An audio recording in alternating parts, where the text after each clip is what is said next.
It's going to be one of those days. Well, let's just get to our text. 2 Corinthians.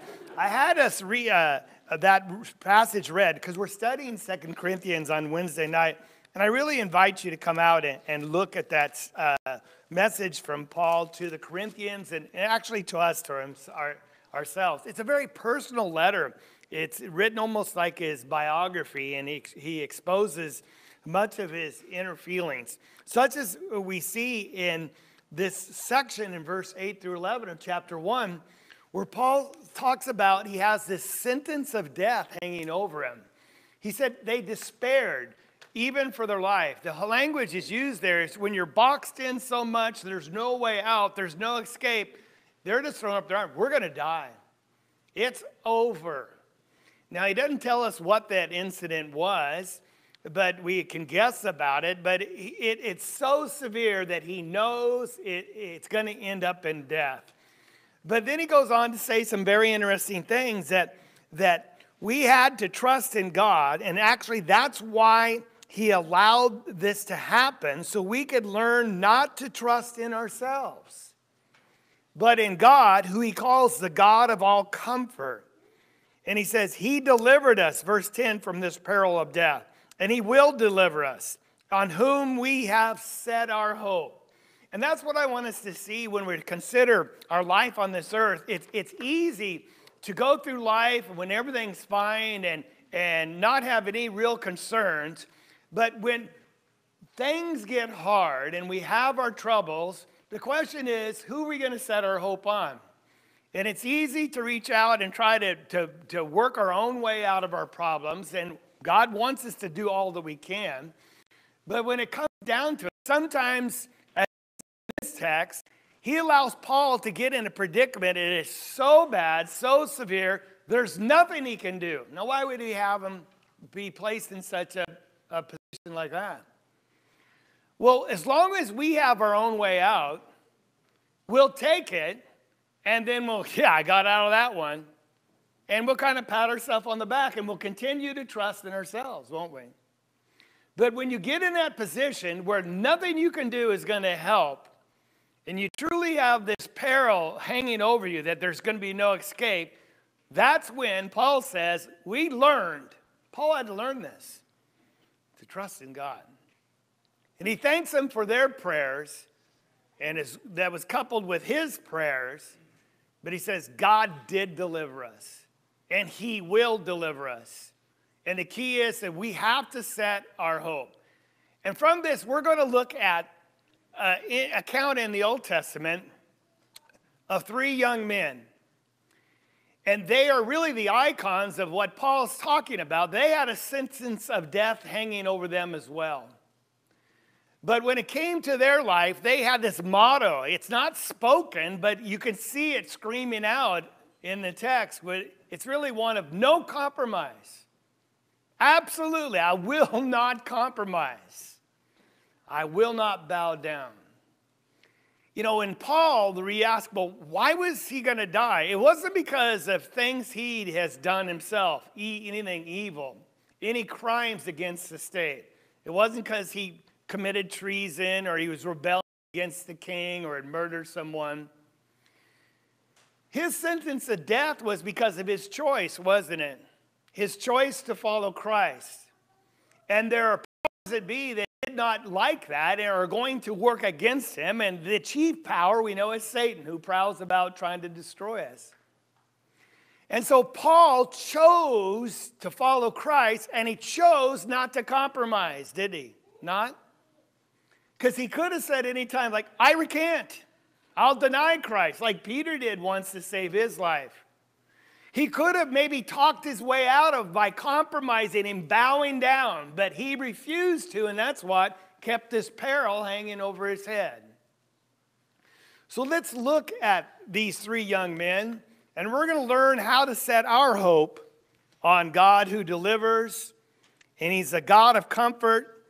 And he's a God that delivers those that trust implicitly upon him. We're going to look at just really 2 points. We'll look at the 3 young men. Then we'll look at the God of comfort who delivers. And I imagine you already know who these three young men are. As we look back in Daniel chapter 3, open your Bibles and look there with me. We have an account of these individuals, and we have to set the background for them. And it's just an amazing story what happens here. But their name is Hananiah, Mishael, and Azariah. And we know that in Israel's history, they had been involved in spiritual harlotry and worshiping false god. And so God promised that he was going to take them into captivity, and that's exactly what happened. Babylon, King Nebuchadnezzar, came in and destroyed Jerusalem. He burned much of the city, and he took the best people back to Babylon with him, along with much of Israel's wealth, its gold, its treasures. But he took the brightest, the youngest, the most influential, that had the most potential back to Jerusalem. And in this group was Daniel and our three friends. Now, it's about 550 miles from Jerusalem to Babylon, but it takes about 3 months or 900 miles to travel. This is quite a journey. And they find themselves in a foreign land amongst people that speak a foreign language, that's amongst a culture that's totally bizarre and different from where they are, where they worship gods that they do not know, and of course, they do not acknowledge or even know who Jehovah is. So it's here that they're captives that we find that these youths, in chapter 1, I just want you to notice verse 4, some of their characteristics. These were youths in whom there was no defect. They were good looking, showing intelligence. And so the king says, you teach them. Let's educate them. And then I'm going to appoint them as rulers over the provinces of my kingdom. And so we have the names of 3 of these individuals given to us in verse 6. Now something happens though. The king in his education program says, we got to feed them the best food. And so we see in verse 8, Daniel had made up his mind. I want you to note that as a choice. He made up his mind that he would not defile himself with the king's choice food or the wine which he drank. So he sought permission for the commander of the officials that he might not defile himself. So he goes to him and he says, you know, this is really good looking food. Can you imagine the king's best food? We're talking about the best of the best. You know, you're talking, if you like prime rib, this is better than that. If you want caviar, you have caviar. The best wines imported. And what a feast. But this is not a dietary concern for Daniel and his 3 friends. It's not something about taking care of themselves physically and not abusing their body with the rich foods. It was a spiritual issue. And as most things in life, choices are spiritual decisions. They have spiritual consequences. See, there were certain foods that God said you can't eat because they were unclean, and to eat them would defile yourself and make yourself unclean. Now, that doesn't exist today, but it didn't matter that they were some 900 miles by foot away from their homeland. He said, not going to do it. But he used some wisdom. He didn't go on strike and rebellion. He approached the guy that was in charge. He said, listen, we'll make you a deal. Give us the testing. We're not going to eat it. We'll eat our own food that we can. And you see in 30 days if we're stronger, smarter, better off than the others. He said, okay, we'll do that. God was with them. He blessed them with choice. They're willing to stand and not defile themselves. And they looked better so they can continue on. And when they graduated from their training, God says he blessed them as well. And then the king appointed these young men as governors, if you would, or administrators over some of the provinces. So here they are, slaves. Bright young men, good looking, smart and intelligent, but still slaves. Scared perhaps to death, but now they're put in a position of authority, promoted by the king, as we see in verse 48. Now, we learn also who these young men are that refused to compromise by eating the king's food, that were blessed by God, They're known as Shadrach, Meshach, and Abednego. Now, what's interesting, their original names was Hananiah, Mishael, that's their Hebrews names, and Azariah. But what the king did is says, you belong to me now, and not only am I going to change your very identity, I'm going to change your name. Now, Hananiah means, in the Hebrew, Jehovah's been gracious. Mishael means what God is. He is like God, lives like God. Azariah, in the Hebrew, means Jehovah has reference to God who blessed and ruled over them. But in his effort to totally transform them from Jews that he had disdain for and had just conquered, he changed their name to Shadrach, which means inspired by Aku, one of the idols of Mesopotamia. And Meshach, belonging to Aku. And then Abednego, servant of Nego, another idol. Can you imagine your very name being changed to the name of one who serves an idol itself? See, the world is always trying to change us. It's always trying to get us to compromise. It's always trying to identify who we are by our relationships and how we are to act and how we're supposed to address others. And our challenge, just like these three young men, is to refuse to compromise. Never bow down. So we go on and we look at things get worse. That the king, now we're in chapter 3. And this is an account that as young children we learned in the classrooms in the back. But it was a real event. And it describes to us really our walk on this earth and our very challenge. See, Nebuchadnezzar had made a statue, and it was some 60 cubits tall. Now, if you translate, that's about 90 feet tall altogether. You say, well, really? 90 feet? Well, it was probably gold-plated, hollow in the middle. They have found other statues in the ancient world that were even taller than that. Our Statue of Liberty is, 151 feet tall. So that gives you an idea of the perspective. 90 feet tall, set out on the plain so everyone could see it. And then he had all the satraps, all the prefects, all the governors, all the counselors, all the important people from the land gathered on the plain. And he says, when you hear the music that's going to play, and he mentions the music, it's the sound of the flute, the horn, the lyre, the trigon, the psaltery, the bagpipe, and all other kinds of music. 6 times this music is mentioned. And like drones, they're all supposed to fall down and worship when they hear the music in front of that statue. You say, well, what's the king doing here? Best understanding from people that examine the politics of the day, he's trying to consolidate his power and his reign over everyone. He's gathering all the important, significant people, and he's saying, you will honor me by honoring my God. I am in charge. And when you hear the music, you get your face to the ground. And he's showing everyone that I'm going to unify my kingdom because I'm in charge of all these important people, amongst who is our 3 young men, who are now called Shadrach, Meshach, and Abednego. Now we know the account that the music played and they refused to bow down. Now, when you look at that, and everyone's on their face, and there's 3 young men standing up, do you think they would stand out just a little? And they did.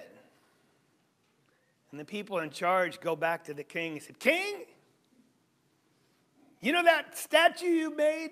And you told everyone they had to bow down? Those Jews who you brought and put in charge, they refused to obey you. And it says in the text that when we look at it, when they refuse to bow down, the king is enraged. How dare someone defy my authority by refusing to bow and to conform to my wishes and my will? Now, this is when things start getting, well, kind of crazy for Shadrach, Meshach, and Abednego. So in chapter 3, we find the king has them brought in, and he's going to give them, in his rage, a second chance. And he has in his mind that when these men are before him and they see that they have a sentence of death hanging over them, surely they'll relent and submit to his authority. So verse 13, let's read together, chapter 3. Nebuchadnezzar in his rage and anger gave orders to bring Shadrach, Meshach, and Abednego. These men were brought before the king. And Nebuchadnezzar responded and said to them, "Is it true, Shadrach, Meshach, and Abednego, that you do not serve my gods or worship the golden image that I have set up? Now, if you're ready, at the moment you hear the sound of the horn, the flute, the lyre, the trigon, the psaltery, the bagpipes, and all kinds of music, to fall down and worship the image that I have made, very well." In other words, nothing's going to happen. Here's your chance. Bow down. But if you do not worship, you will immediately be cast into the furnace of blazing fire. And here's where he insults and mocks Jehovah himself by asking the question, what God is there who can deliver you out of my hands? Now we read this, and I hope the severity of this moment, it weighs upon us. They're going to die. Now they can get out of the death, granted. All they have to do is what? Bow down. Now you might think, what's the big deal? They're 900 miles from home. God has seemingly abandoned them, and that's why they're in captivity anyway. They've got a nice position. They're good looking. They're wealthy. And, we're not really going to worship this God because we don't. He's not really a God. And everyone else is bowing down. We'll just bend over and tie our shoe, as though they had laces back then. What's the big deal? No one will know what we're doing. And probably no one would blame us. Because just bowing down doesn't mean we still don't serve Jehovah. Can you imagine all the thoughts would be rushing your head and you're trying to rationalize the behavior just to spare your life? I know that I would have done that. And sadly, I can look back in my life. There are times where I accepted the rationalization and I did compromise and I bowed down in the moment. And maybe it's only when we have the sentence of death hanging over us, when there is no escape. Either you stand for God and die, or you deny your God and live. Maybe it is only those times, those very predicaments, that we come face to face with who we really are in our faith in God and what kind of character we have. And that's why it's so impressive with their response to him. Because this is not an optional thing. They're commanded to do this or die. And yet, we find from what is said next, their mind has already been made up. In verse 16, Shadrach and Meshach and Abednego replied to the king, "O Nebuchadnezzar, we have no need to give you an answer concerning this matter." We don't have to answer it because it's already been decided. "If it be so," notice their trust, "our God, whom we serve, is able to deliver. Blazing fire, and he will deliver us out of your hand, O king." Oh, what a slap in the king's face, saying our God is more powerful than you and the gods that you're trying to serve. They're not trying to antagonize him. They're just speaking the truth, aren't they? But even if he does not, this is where it just gets bizarre from some people's point of view. He says, our God will deliver, but we don't know if he's going to choose to at this time. And even if he doesn't, Let it be known to you, king, we will not bow down. Is that not powerful? No compromise. Absolutely, we will not bow and succumb to your pressure and serve your gods. So, O king, we're not going to serve your gods or worship the golden image that you have set up. I want to suggest to you this was a surprise answer to the king. This is the last answer he expected. Because everyone that has been brought before the king up until this time, and under the premise of death, the sentence of death of hanging over them, they've all wilted before him. I don't care how stubborn or rebellious they've been. Everyone that's come before him under his power to execute him that quickly, they've all wilted. Here are these three young men that are slaves. They're captives. They're these Jews from this foreign land that I've already destroyed. They dare defy him. And you know it's a surprise because look what happens in verse 19. Nebuchadnezzar was filled with wrath. And here, it was so bad that his facial expression was altered. Have you ever seen someone so mad, so angry, their face changes? It's contorted with fury. He was shocked. How dare they stand up and defy me? Three young men who are just captives. No one would have known.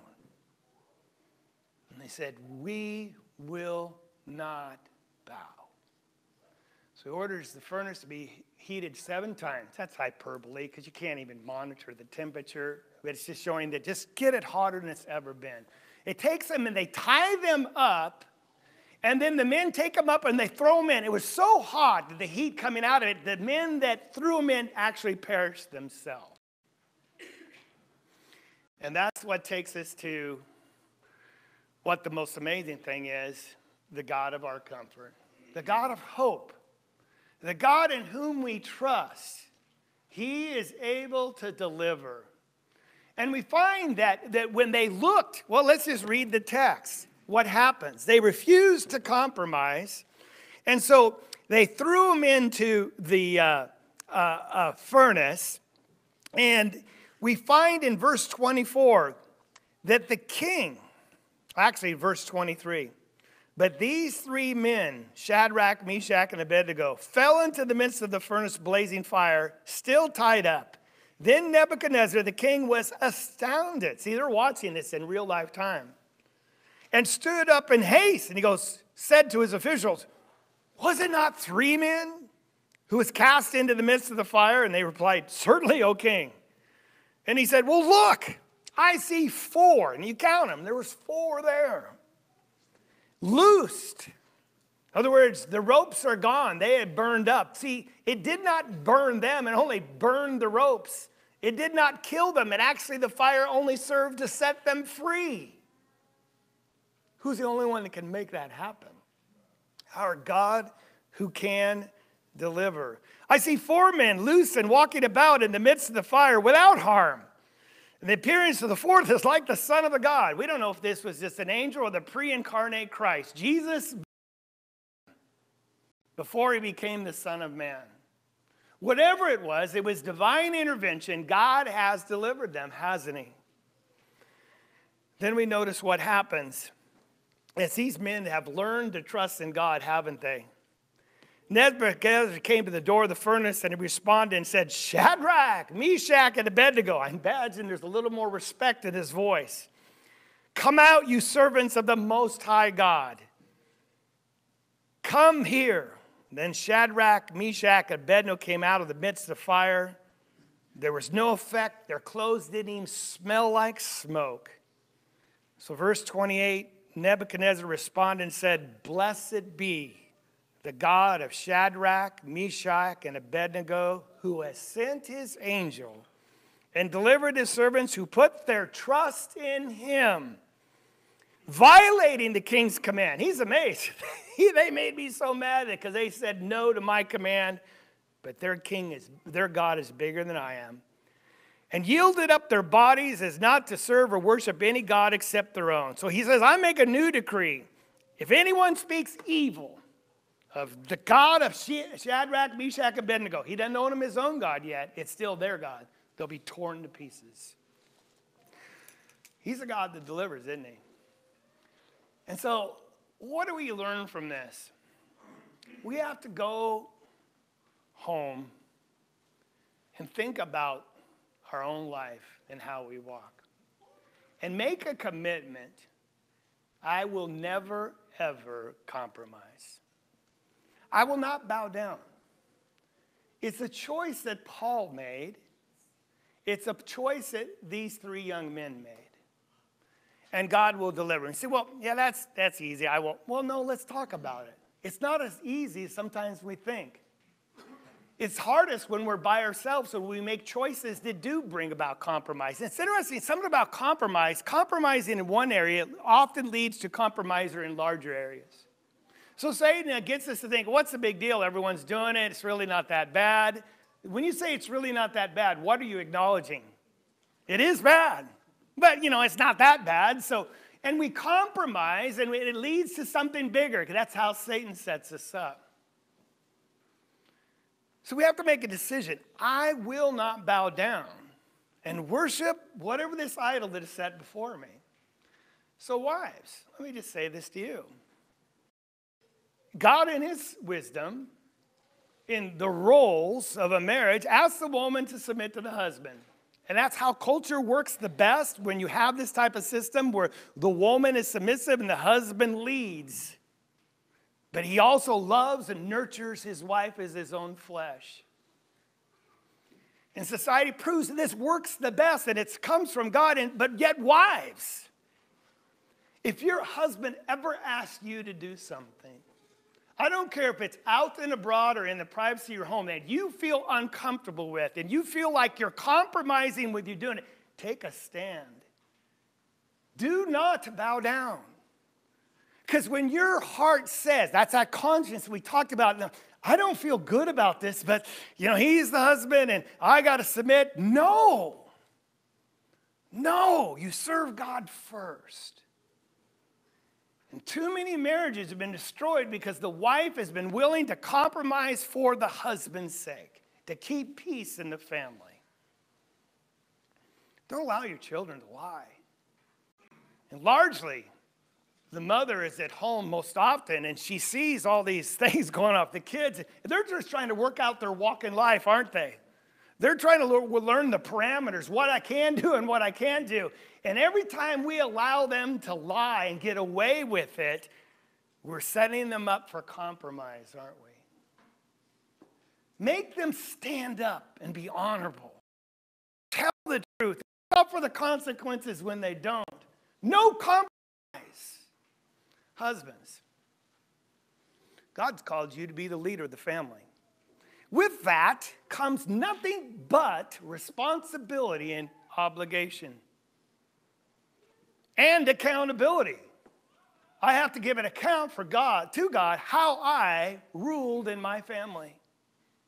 So largely, husbands, the way your marriage turns out, whether it's good or bad, honorable or dishonorable, follows God or not, is really dependent upon you. You are the leader of the family. You can't blame your spouse. You can't blame your children. You can't explain external circumstances because you have been given the headship of the family. You're in charge. You're your own little Nebuchadnezzar. You know what I'm saying? Don't bow down. Sometimes your wife might not want to do something. She might not even want to come to worship. She might want to go do something else. Take a role of leadership and take it seriously. Refuse to compromise. When's the last time some of us have walked out of a movie theater? So why would I do that? I pay good money for them. Yeah, they're $11. 3D is $16, $18, right?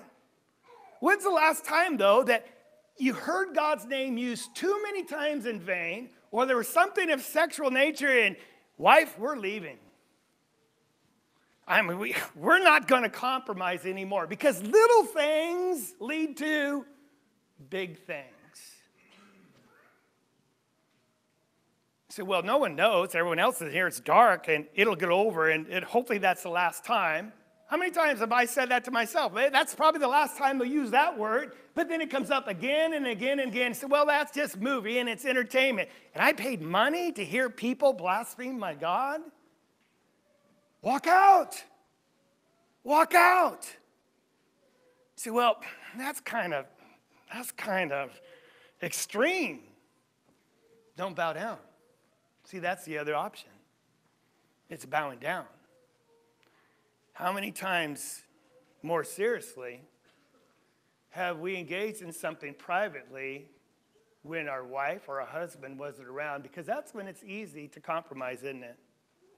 To watch things or do things that we wouldn't do if we were around.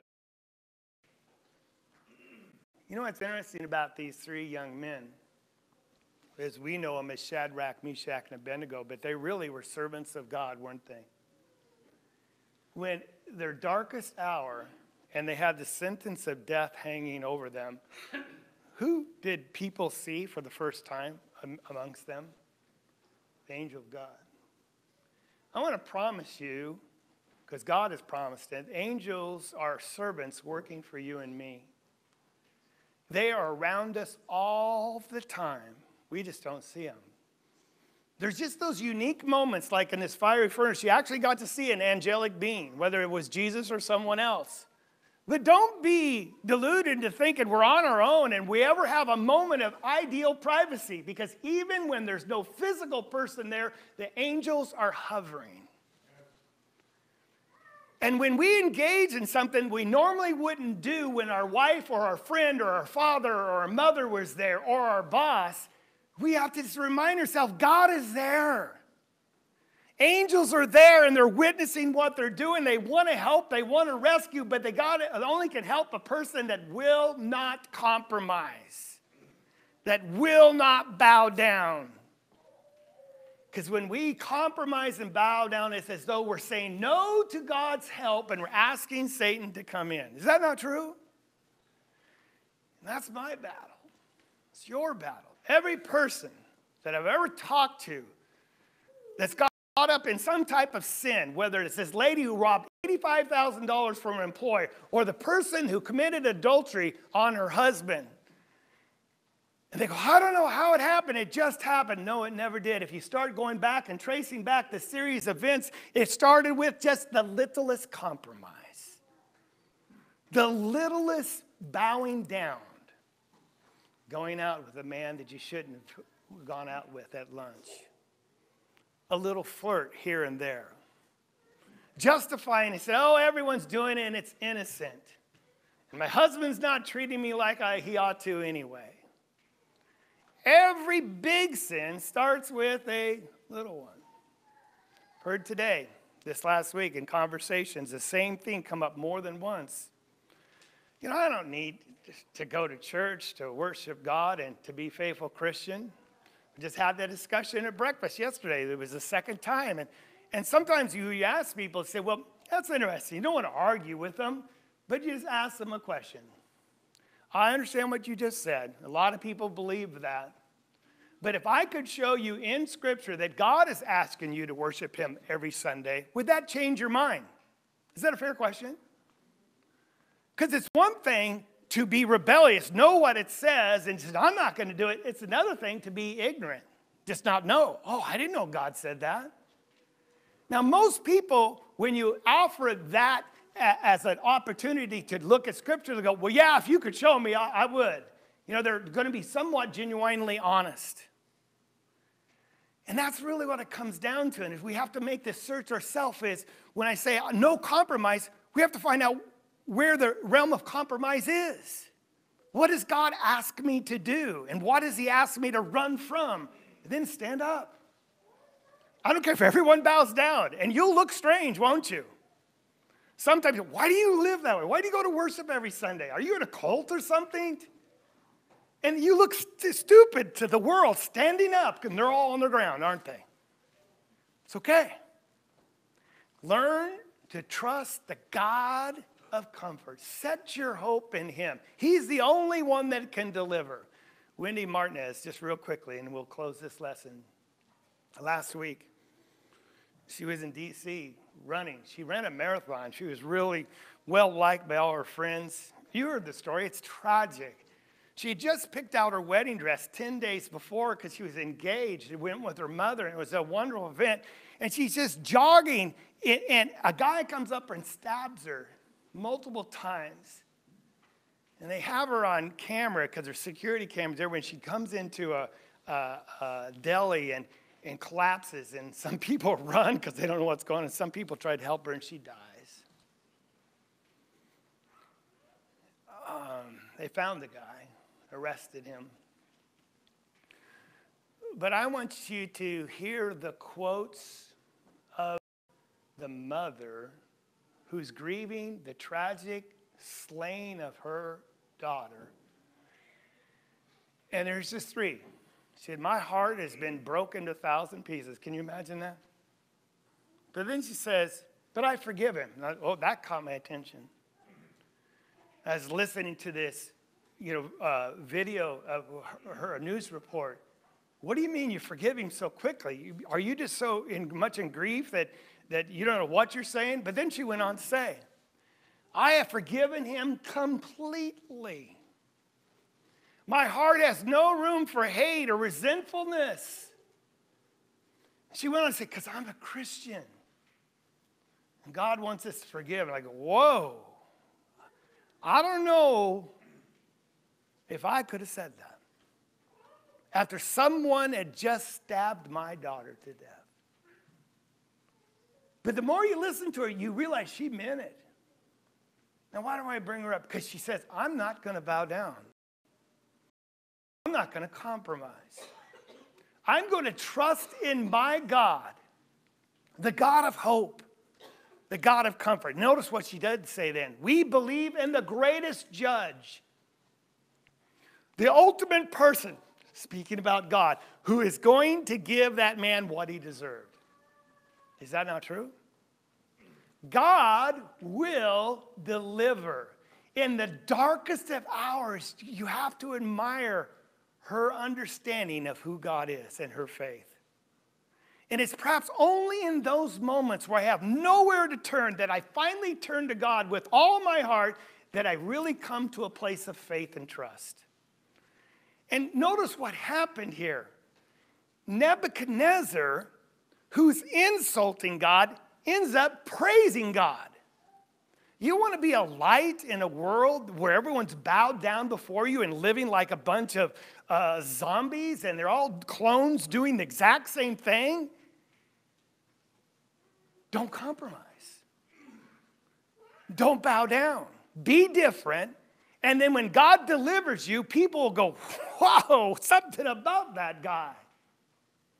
They will praise you after they got done deriding you previously.